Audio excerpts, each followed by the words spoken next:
Assalamualaikum warahmatullahi wabarakatuh. Perkenalkan, saya Nur Fitriani, dosen tetap program studi manajemen Fakultas Ekonomi Universitas Sulawesi Barat. Pada kesempatan kali ini saya akan menyampaikan unjuk kerja bidang pengajaran terkait dengan mata kuliah yang saya ampuh sesuai dengan bidang ilmu keahlian saya, yaitu manajemen keuangan.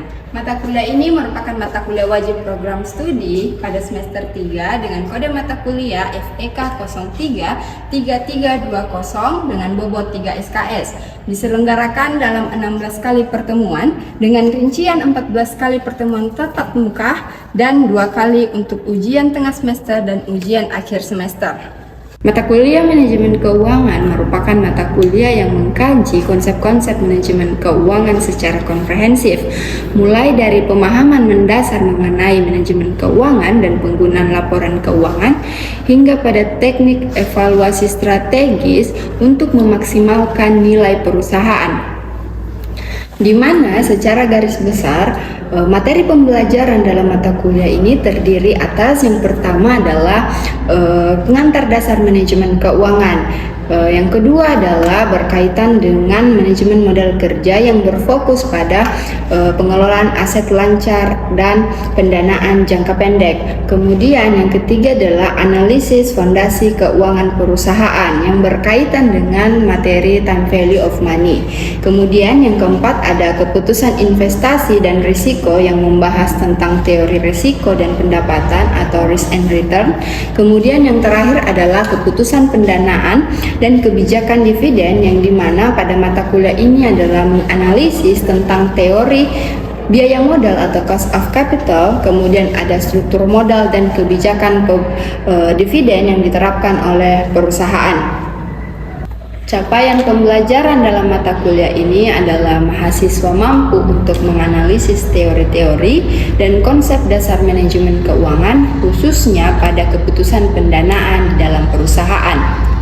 Adapun capaian pembelajaran lulusan program studi atau CPL dalam mata kuliah ini adalah CPL 2, yaitu mengetahui konsep teoretik, metodis, dan perangkat analisis fungsi manajemen, baik itu dari perencanaan, pelaksanaan, pengarahan, evaluasi, dan pengendalian, dan fungsi organisasi baik dari sisi pemasaran, sumber daya manusia, operasional, dan keuangan pada berbagai jenis organisasi. Untuk mendeskripsikan mata kuliah manajemen keuangan ini, saya menggunakan metode DIA atau Delivery, Interaction, and Assessment. Metode delivery di sini adalah bagaimana saya menyampaikan materi perkuliahan kepada mahasiswa. Metode yang digunakan dalam proses pembelajaran ada dua, yaitu ceramah interaktif dan studi kasus. Ceramah interaktif di sini saya memberikan pemaparan terkait dengan materi perkuliahan kepada mahasiswa, kemudian dilanjutkan dengan studi kasus untuk memperdalam pemahaman mahasiswa terkait dengan materi perkuliahan yang diberikan. Interaction di sini adalah bagaimana saya berinteraksi secara aktif dalam proses pembelajaran dengan mahasiswa. Begitupun dengan mahasiswa turut berperan serta aktif dalam memberikan pertanyaan ataupun menjawab pertanyaan dari yang saya berikan. Kemudian, mahasiswa juga turut serta aktif berdiskusi dalam menyelesaikan studi kasus yang saya berikan dan menjawab pertanyaan dari studi kasus yang diberikan serta membahas kembali bersama teman-temannya di dalam kelas. Kemudian referensi yang saya gunakan dalam mata kuliah ini adalah yang pertama buku manajemen keuangan dari Brigham yang berjudul Manajemen Keuangan Teori dan Praktik. Kemudian yang kedua adalah buku manajemen keuangan dari Mamdu Hanafi. Kemudian yang ketiga adalah analisis laporan keuangan dari Subramanyam. Kemudian yang keempat adalah artikel ilmiah dari dosen-dosen program studi manajemen maupun artikel ilmiah yang terakreditasi untuk memperbaharui kebaruan dari ilmu pengetahuan terhadap mahasiswa.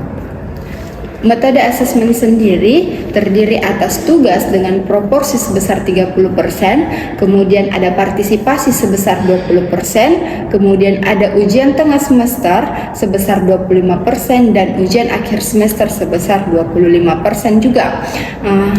Penilaian berdasarkan pada indikator ketepatan dan penguasaan materi, kemudian berperan serta aktif di dalam kelas, serta kemampuan menganalisis studi kasus.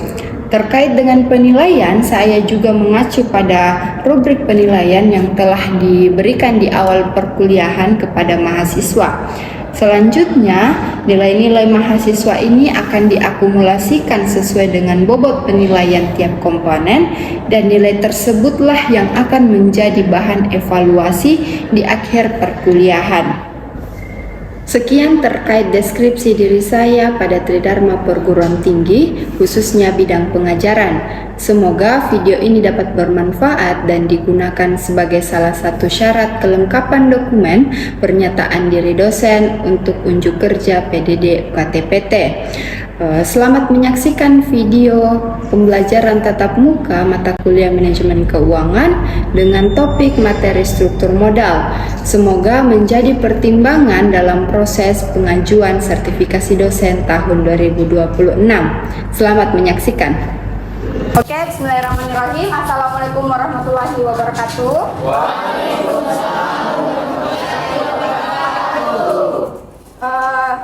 Pada hari ini kita pertemuan ke-13 ya untuk materi struktur modal. Tapi sebelum kita mulai materi hari ini, kita berdoa dulu sesuai dengan agama dan keyakinannya masing-masing. Berdoa dimulai. Oke, berdoa selesai. Oke, saat ini saya sudah membuka absensi di Siakat. Silakan absen dulu di Siakat ya. Baik.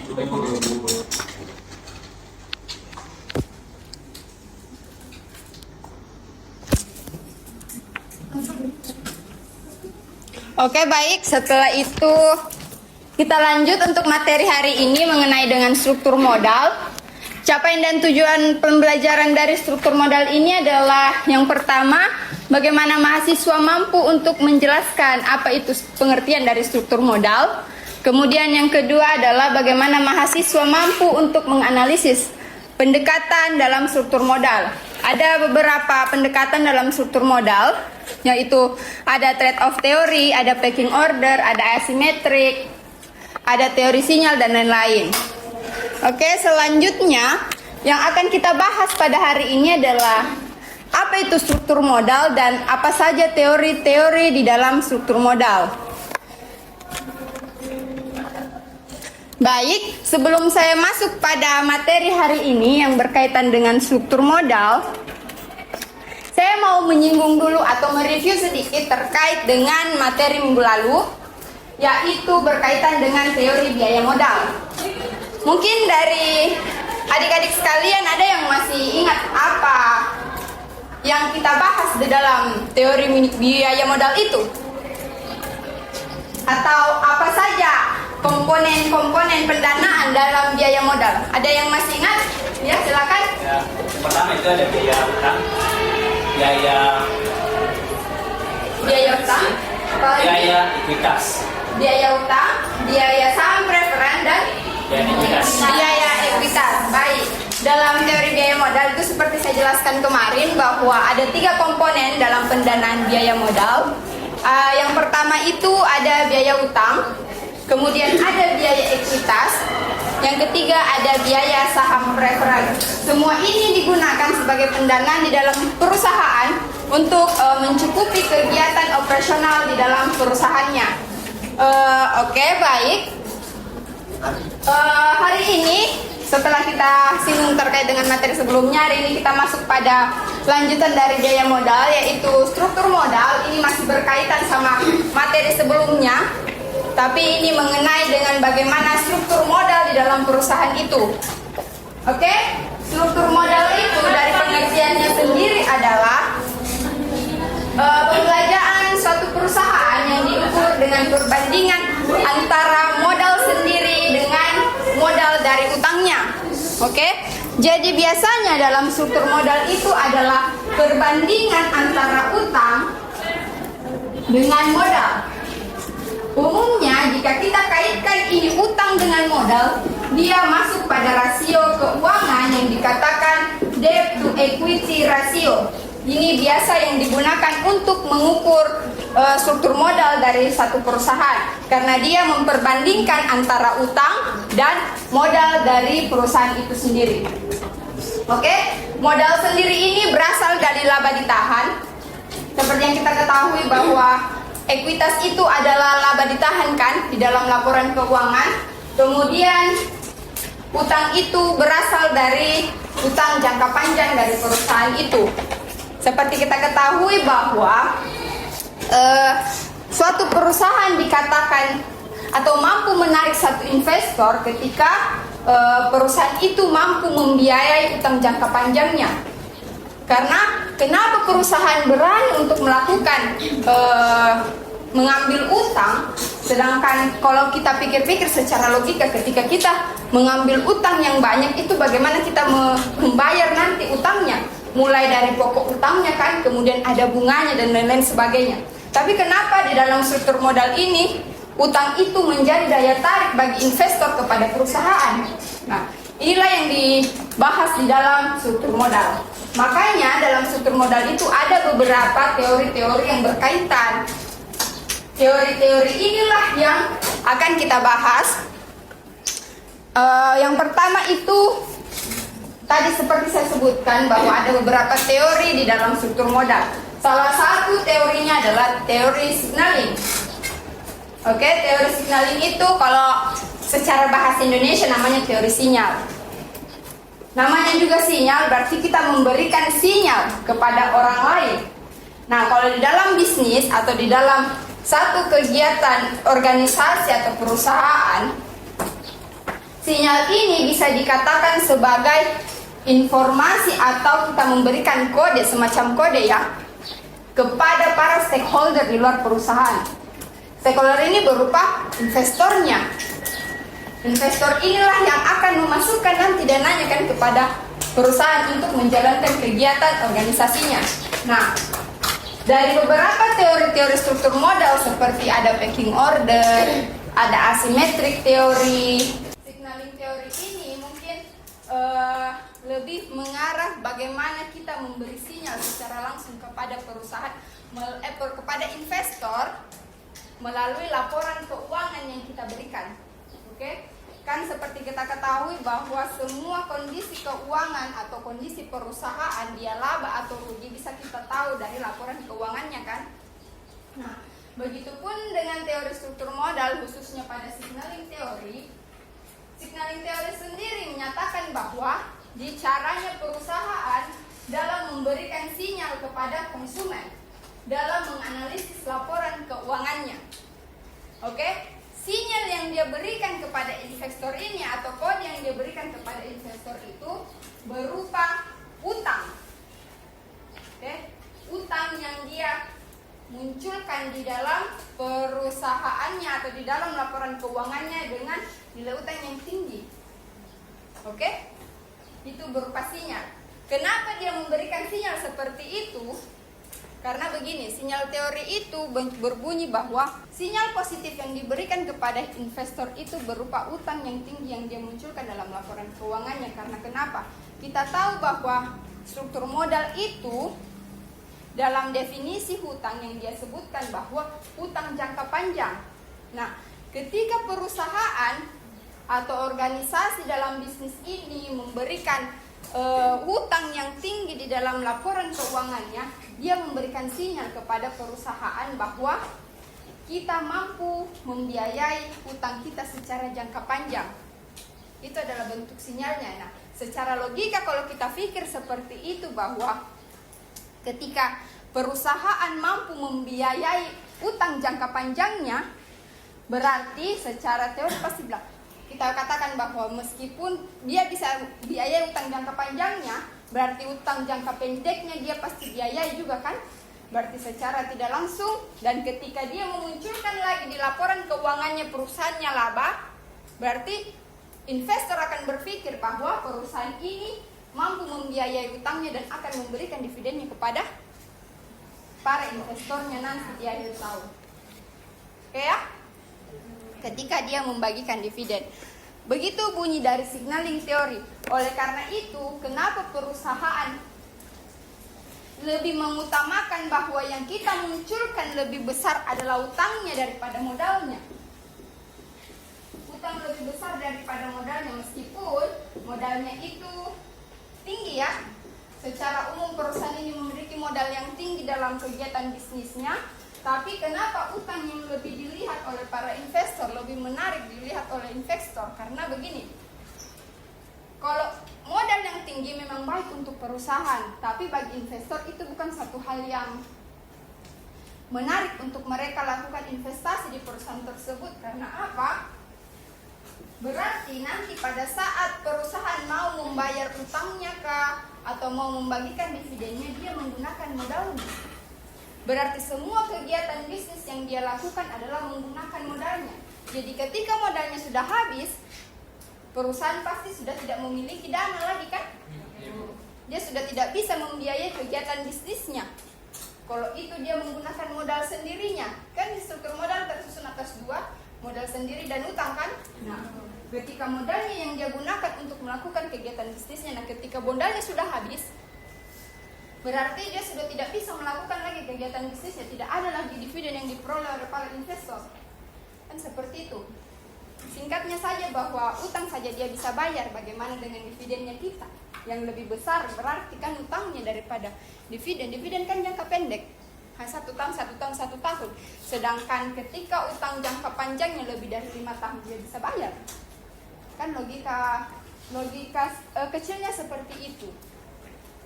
Oke? Paham ya sampai sini? Oke, kita lanjut ya. Nah, di sini kita ada analytical thinking.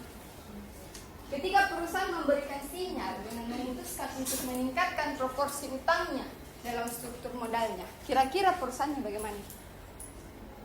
Ada yang bisa memberikan pendapatnya? Positif. Positif. Ada positif, ada negatif. Positif. Ya, yang mana ini? Positif. Positif. Ada positif, di sini kubunya negatif. Oke.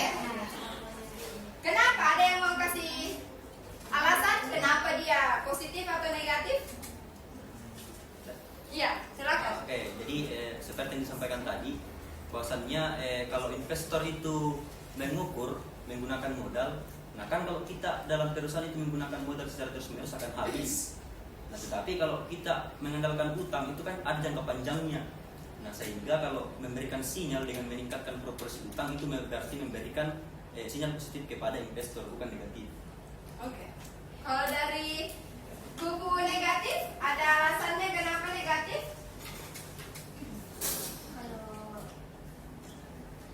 Kalau saya itu Bu, kalau tiba-tiba perusahaan itu meningkatkan proporsi utangnya, berarti utangnya itu semakin bertambah, berarti ada masalah di dalam ini sehingga meminjam uang perusahaan. Oke, dua hal yang berbeda ya, dua sudut pandang yang berbeda. Kalau kita kembalikan pada materi kita hari ini berkaitan dengan teori sinyal. Teori sinyal ini memberikan tadi bunyinya bahwa ketika dia memberikan tanda atau memberikan kode kepada investor dengan utangnya. Oke? Tapi secara logika memang kalau kita pikirkan bahwa kalau dia semakin tinggi utangnya, berarti kondisi perusahaannya lagi tidak baik-baik saja. Kenapa dia mengutang kan?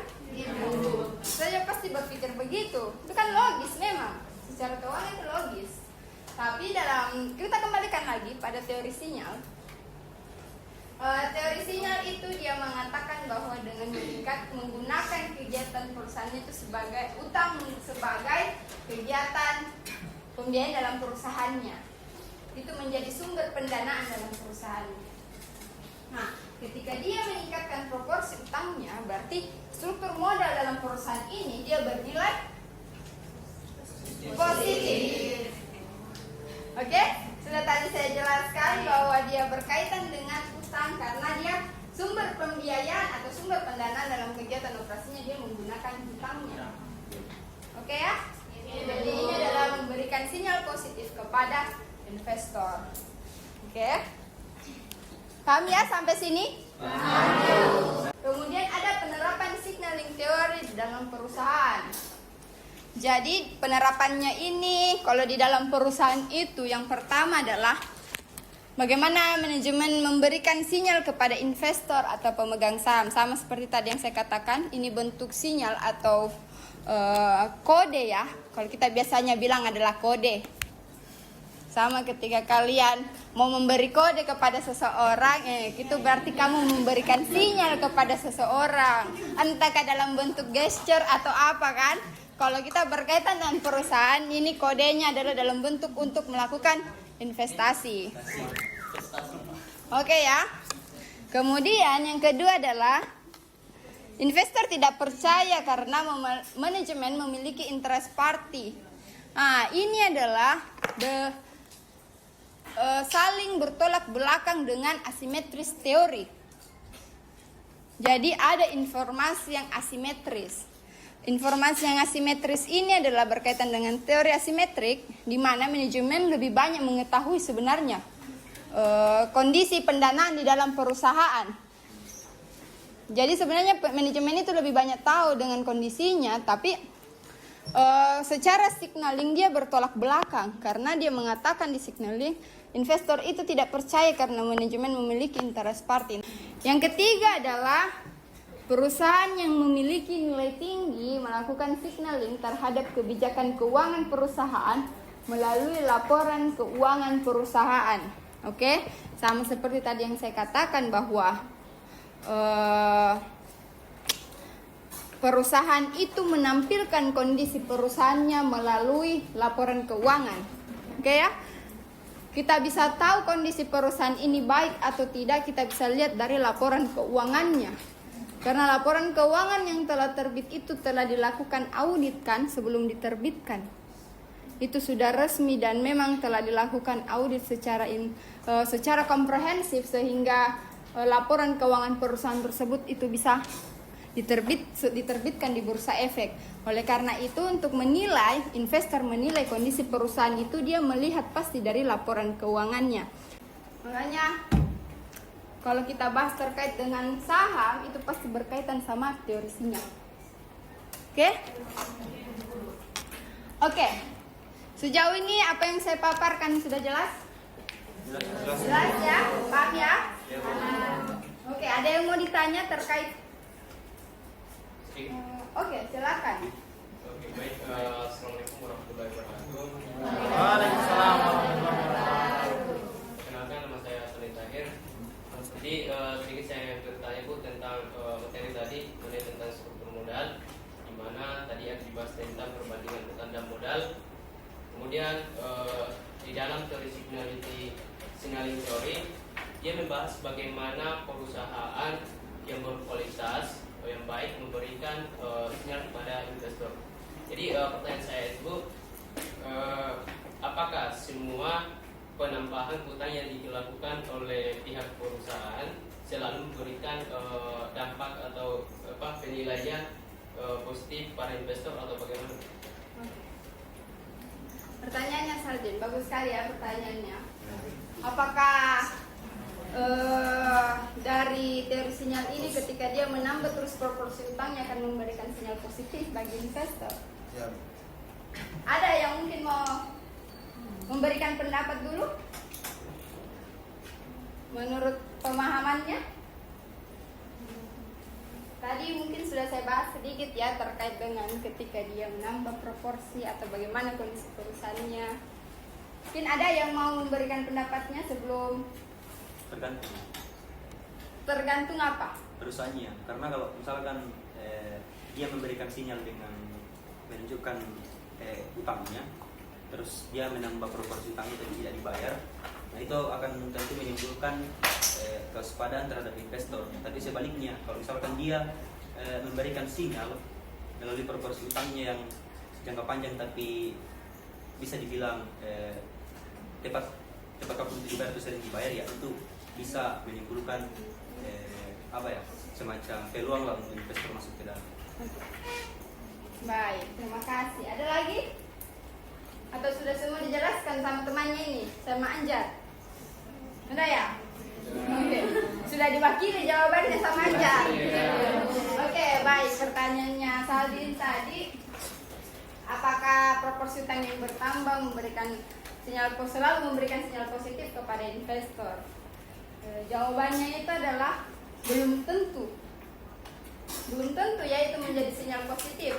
Investor juga perlu mengelola dulu kembali, perlu mengecek kembali apakah sinyal seperti ini positif atau tidak. Kembali lagi pada laporan keuangan. Semua berbicara pada laporan keuangan. Ketika kita melihat laporan keuangannya dengan kondisi perusahaan laba, kemudian utang jangka panjang terbayarkan, kemudian dari sisi modal besar, itu berarti memang sinyal positif, kan? Tadi saya sudah jelaskan itu betul sinyal positif bagi investor. Berarti penilaian investor terhadap perusahaan ini adalah kita bisa berinvestasi di sini dan pasti akan memberikan keuntungan bagi kita untuk 1 tahun ke depannya ketika kita melakukan investasi di perusahaan ini. Tapi bagaimana ketika sumber pendanaan dari perusahaan ini lemah? Misalnya secara utang dia tidak bisa membayarkan utangnya.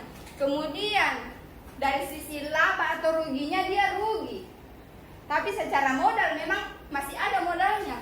Itu kan memberikan sinyal kewaspadaan bagi investor ya, bahwa jangan sampai perusahaan ini pembiayaan atau aktivitas di dalam perusahaannya dibiayai oleh modalnya. Karena ketika dia dibiayai oleh modalnya, ketika modalnya sudah habis, perusahaannya bisa apa?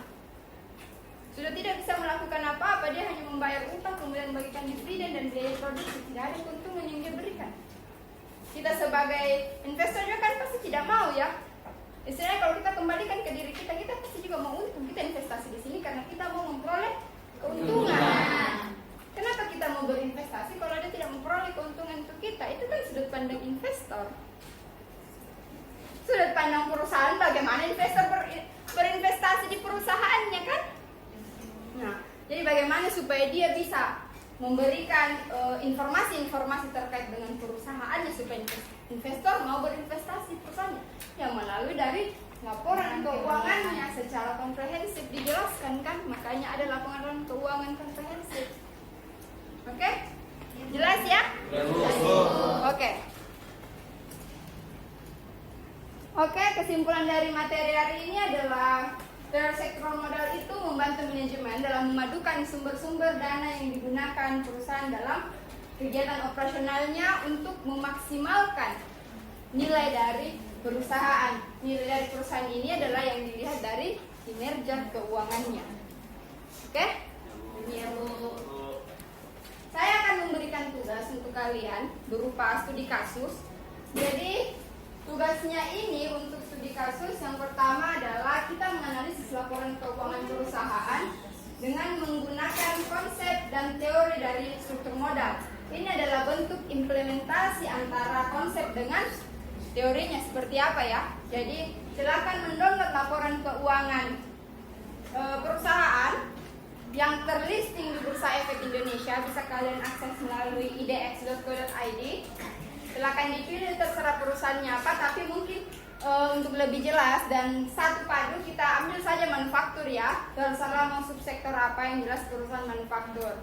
Silakan dianalisis laporan keuangannya, kemudian dikaitkan dengan konsep dan dari teori struktur modal. Oke? Kemudian materi untuk pertemuan minggu depan itu berkaitan dengan teori politik dividen. Ini adalah lanjutan dari materi struktur modal ya, karena kita kaitkan struktur modal itu ada pembagian dividen, makanya minggu depan kita bahas terkait dengan teori politik dividen. Oke? Silakan dibuat resumenya untuk pertemuan minggu depan berkaitan dengan teori politik dividen. Nanti dikumpulkan pada saat perkuliahan dimulai. Oke? Jelas ya? Jelas, Ibu. Oke.